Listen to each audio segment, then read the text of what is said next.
we all know that an institution cannot run without finance. So, we shall also understand in this part the financial constituents of educational institution. So, for the efficient functioning of an educational institution, the financing system needs to be efficient. These sources of financing higher education are government, student and private. मतलब खास के यदि हम ये higher education की बात करें तो गवर्नमेंट की फंडिंग है, गवर्नमेंट के द्वारा फिनांस्ड है, फिर स्टूडेंट फीस के माध्यम से देता है, और फिर प्राइवेट जो फिलंथ्रॉपी वगैरह का कंसेप्ट है या इंडस्ट्रियलिस्ट का है। ये तीन फिनेंशियल कंस्टिट्यूएंट हैं जिनकी मदद से इंस्टीट्यूशन को फिनेंशियल सपोर्ट खास के हायर एजुकेशन को मिलता है। और दूसरे में थोड़ा सा स्टूडेंट से फीस नहीं लिया जाता है गवर्नमेंट इंस्टीट्यूशन में, खास के स्कूल लेवल पे, प्राइमरी में सबसे कम है, फिर सेकेंडरी में थोड़ा बहुत फीस कहीं कहीं लेते भी हैं, कहीं नहीं लेते हैं।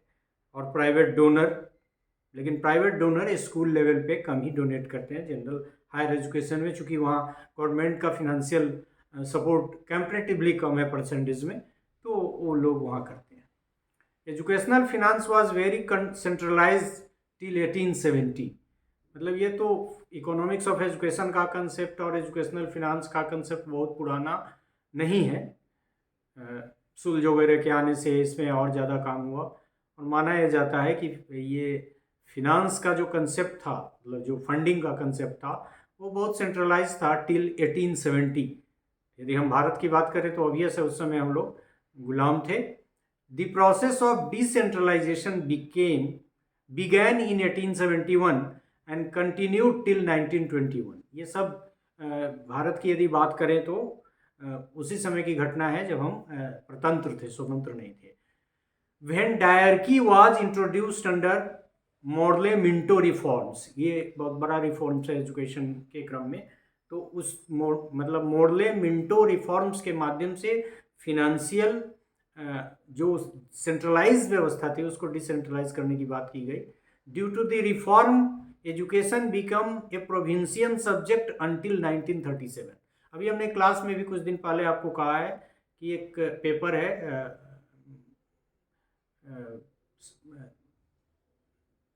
भारतीय राष्ट्रीय कांग्रेस एवं शिक्षा, उसमें आप देखेंगे तो ये प्रोविंशियल गवर्नमेंट जो कुछ दिनों के लिए बनी थी, स्वतंत्रता के पहले ही वो डिजाइन भी हो गया था लोगों का, तो उन लोगों के आने से थोड़ा सा चेंज हुआ था। तो वो लगभग घटना है यही 1937 की, कि उनके आने से रिफॉर्म एजुकेशन, चूँकि भारत के कई लोग प्रोविंशियल गवर्नमेंट में जीते थे और उनकी भागीदारी थी, इसलिए कुछ चेंजेस हुए थे। When the Indian Minister for Education get full control, उसी समय की घटना। Till 1947, the system suffered because no financial assistance was given to the provincial government। वो एक काम चलाओ व्यवस्था के तहत, और उसमें भी बहुत सारी भ्रांति थी। कई लोग चाहते थे कि स्कूल में फंडिंग हो, कई लोग का मानना था जो डेवलप थे, एजुकेटेड थे, कि सारा का सारा खर्चा गवर्नमेंट के पैसे का हायर एजुकेशन में हो। तो ये एक बहुत कठिन कॉम्प्लेक्स सिचुएशन था उस समय, आप कह सकते हैं। This situation improved only after independence. जब आपका देश स्वतंत्र हुआ, कॉन्स्टिट्यूशन बना, और फिर उसके अकॉर्डिंगली जब काम शुरू हुआ, तो this system of finance improved. This situation improved only after independence. Even during pre independence era, financing in education operated at 3 level, central, state and local bodies के लेवल पे, और आज भी उसका इम्पैक्ट चल ही रहा है। सेंट्रल गवर्नमेंट, स्टेट गवर्नमेंट और लोकल बॉडी, जिसकी चर्चा अभी इकोनॉमिक्स ऑफ एजुकेशन में डिस्कस करते हुए हम लोगों ने की भी, कि लोकल बॉडी का भी कंसेप्ट है, जैसे पंचायत वगैरह का, और ख़ास के म्यूनिसिपल कॉरपोरेशन वगैरह का जो कंसेप्ट है शहरों में, तो वो बहुत बड़ा फंडिंग वहाँ से भी होता है। सो ये policy for financing was developed after independence. The central government gave considerable financial assistance to the state governments to implement their plans। अभी भी आप यदि शिक्षा व्यवस्था में देखेंगे फिनांसिंग का जो कंसेप्ट है, तो सेंटर की फंडिंग है, लेकिन सेंटर स्कूल लेवल पे तो सेंट्रल स्कूल और नवोदय विद्यालय मिला के 2000 से कम है। तो उनकी भागीदारी बहुत कम है। मुख्य रूप से जो फिनांस है वो स्कूल को स्टेट गवर्नमेंट करती है, कुछ इंस्टीट्यूशन है जिसको सेंट्रल गवर्नमेंट करती है, लेकिन सेंट्रल यूनिवर्सिटी के माध्यम से जो भी नेशनल इम्पोर्टेंस के इंस्टीट्यूशन है उनके माध्यम से हायर में ज़्यादा खर्च करती है केंद्र सरकार। लेकिन फिर भी केंद्र सरकार स्टेट गवर्नमेंट को सपोर्ट देती है। और अभी भी स्कूल लेवल पे भी बिहार में भी आप कई बार देखते होंगे कि चर्चा हुई कि टीचर का पेमेंट नहीं हो रहा है, क्योंकि इस प्रोग्राम को लागू करने के लिए केंद्र को जितनी भागीदारी देनी थी जितना उनका अंश था उन्होंने नहीं दिया। So this is a little bit complex as well. फिर भी ये क्लियर है कि स्टेट को सेंट्रल गवर्नमेंट की भी funding. The new constitution in 1950 as you know उसी दिन से लागू हुआ, स्वतंत्र हुए 1947 में, कॉन्स्टिट्यूशन 1950 में, included education under a state list, thereby giving complete responsibility of education to the states। शुरू के दिनों में जब स्टेट लिस्ट था और ये फिर सेंट्रल लिस्ट था, और ये स्कूल एजुकेशन को कहाँ डाला गया?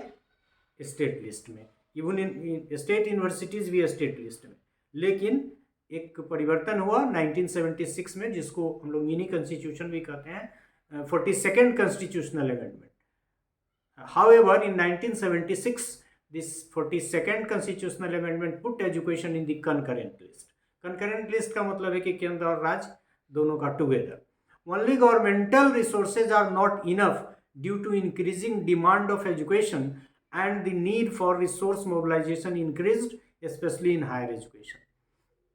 वैसे भी universalization of primary education, vocationalization of secondary education and restriction और the brighter students of higher education, यद्यपि वो हमारा कंसेप्ट था पुराना हो गया, क्योंकि आज के दिन में हमारा नेशनल एजुकेशन पॉलिसी 2030 तक ये गोल रख रहा है कि हमारा जो इनरोलमेंट रेशियो हायर एजुकेशन में वो 50% हो, तो उसके लिए भी काम चल रहा है। लेकिन ये world wide, not only it is true with respect to the country like India and underdeveloping and developing countries, it is also true with respect to the developed countries। उन लोगों में भी बहुत लोगों का मानना है, यह समस्या है कि government alone cannot support the entire education system। networking among institution is suggested for the sharing of existing resources। और इसीलिए आगे हम लोग देखेंगे, अमेरिका वगैरह का भी एग्जाम्पल लेंगे, हो सकता है आज के पार्ट में नहीं, दूसरे दिन के पार्ट में, कि एग्जिस्टिंग रिसोर्सेज को शेयर करने की बात, मतलब एक इंस्टीट्यूशन अपना रिसोर्स दूसरे से शेयर करे, क्योंकि जितना एजुकेशन का रिक्वायरमेंट है उतना फिनांस नहीं है, उतने रिसोर्सेज नहीं है, उतने रिसोर्सेज अवेलेबल नहीं कराए जा सकते हैं, whether it is human resource और whether it is physical resource. Non formal channel of education like open and distance learning are supplementing formal system. ये भी है, एजुकेशन के डिमांड को इवन स्कूल लेवल पे भी हमने अपना ऑर्गेनाइजेशन ऐसा डेवलप किया है जो ओपन स्कूलिंग के माध्यम से एजुकेशन देता है, और डिस्टेंट एजुकेशन तो हर स्टेट के पास अपना एक है ही, और फिर हमारे पास एक सेंट्रल यूनिवर्सिटी भी है जो IGNOU. Restructuring tuition fees and generation of resources through non governmental agencies like industries and community contributions have been suggested. मतलब प्राइवेट पार्टी भी इसमें आके भागीदारी करे, क्योंकि यदि हम हायर एजुकेशन की बात करें तो 50% GER प्राप्त करना 2030 तक ये तभी पॉसिबल है जब प्राइवेट पार्टी इसमें सपोर्ट करे। तो उसकी तरफ इशारा है कि वो तो हो ही, साथ साथ ये भी कि ट्यूशन फी और कई फिनेंशियल या इकोनॉमिक्स या एजुकेशन के जो इकोनॉमिक्स एस्पेक्ट को डील करने वाले लोग हैं, उनका मानना है कि ऐसी कोशिश होनी चाहिए कि 20% जो इंस्टीट्यूशन है, गवर्नमेंट इंस्टीट्यूशन, उनका जो फिनेंशियल डिमांड है वो फुलफिल होना चाहिए ट्यूशन फी से। But it is very difficult, we are talking in terms of the inclusion and like that, तो सब जुल के थोड़ा सा और कठिन सिचुएशन को बना देता है। The mechanism of grants entails 2 sets of operations. Number 1, मतलब यदि हम मैकेनिज्म ऑफ ग्रांट की बात करें तो ये 2 सिस्टम की बात करता है। नंबर 1 मेंटेनेंस ग्रांट्स और नॉन प्लान और नॉन डेवलपमेंट ग्रांट्स। एक कैटेगरी में, एंड दूसरा प्लान और डेवलपमेंट ग्रांट्स। इस पे बहुत सारी बातें हम लोग कर चुके हैं, प्लान, अनप्लान्ड, और फिर कौन ग्रांट क्या है, ग्रांट पे हम लोग काफ़ी बात कर चुके हैं। फिनांशियल मैनेजमेंट वाले पार्ट में आप जब देखेंगे तो उसको विस्तार से समझ जाएंगे। So financial constituent of educational institution में ये कि मुख्य रूप से हम लोग ये जो गवर्नमेंट का, स्टेट गवर्नमेंट का, प्राइवेट का, जिसमें फिलंथ्रॉपी वगैरह का कंसेप्ट है, बिजनेसमैन, इंडस्ट्री, और अभी आप देखेंगे कि हमारा जो हायर एजुकेशन का वर्ल्ड वाइड पैरामीटर है रैंकिंग की यूनिवर्सिटी का, उसमें भी एक बहुत पॉइंट मिलते हैं इस पे कि आप यूनिवर्सिटी का इंडस्ट्री से कितना जुड़ाव है, कितने परसेंट इंडस्ट्री में से आमदनी हो जाती है इन सम वे और अदर यूनिवर्सिटी को। ये भी एक बहुत बड़ा एलिमेंट है रैंकिंग का।